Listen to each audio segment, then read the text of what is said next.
Hi, my name's Matt Lambing. This is a little video blog about the famous Charles Spurgeon. He was a particular Baptist preacher, known as many as the Prince of all preachers.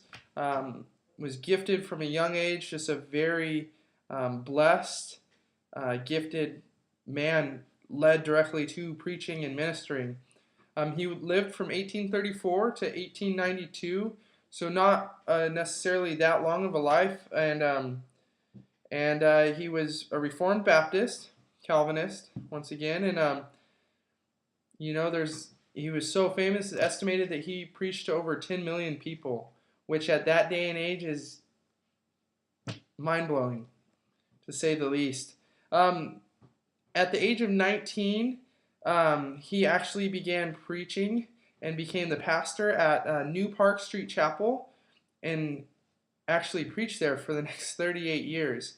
And he did many other things. He founded Spurgeon's College, and his messages are believed by many Christians to be among the best in the world and to have ever existed. He was born in Essex, like I said, in 1834, and actually kind of had a divine intervention with his Christianity, which what led him to Christianity. He was 15 years old and was trapped in a snowstorm, and he was going, it doesn't say where he's going, but we assume it was a friend's house, and he got caught in the snowstorm, and so he ended up having to turn into a local church just for shelter, and upon hearing the message, he converted to Christianity immediately.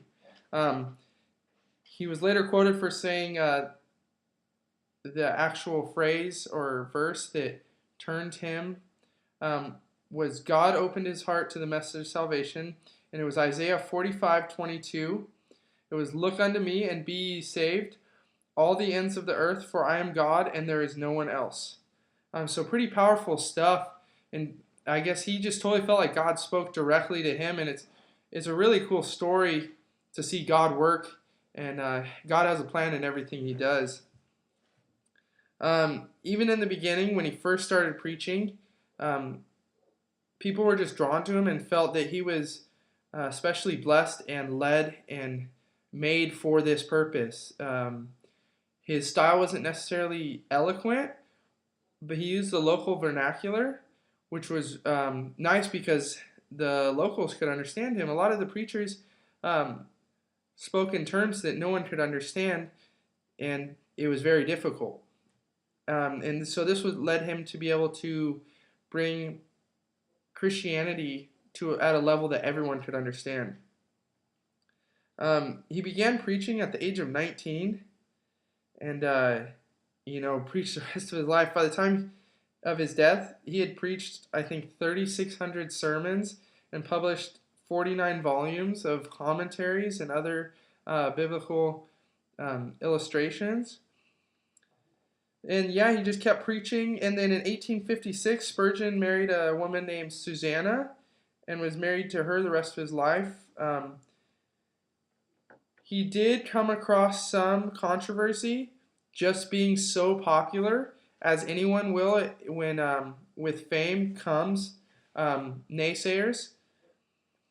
And he also, one thing is, he preached across denominational lines and often challenged the Church of England. He felt that many Christians and Baptists in general were bringing up topics that weren't a big deal. And they were missing, and while doing that, they were missing the big point of Christianity. And that really got to him, and he was very vocal about how he thought that was wrong.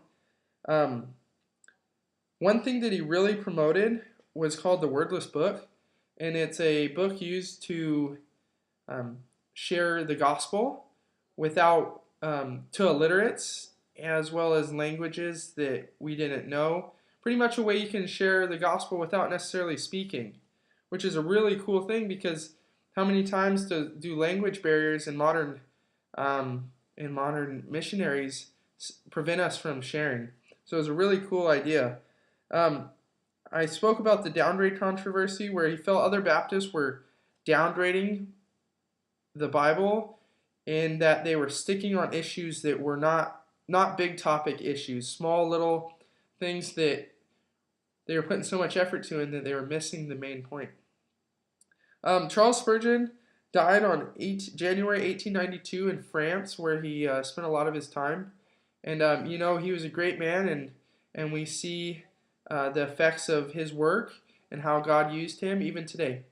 Thank you.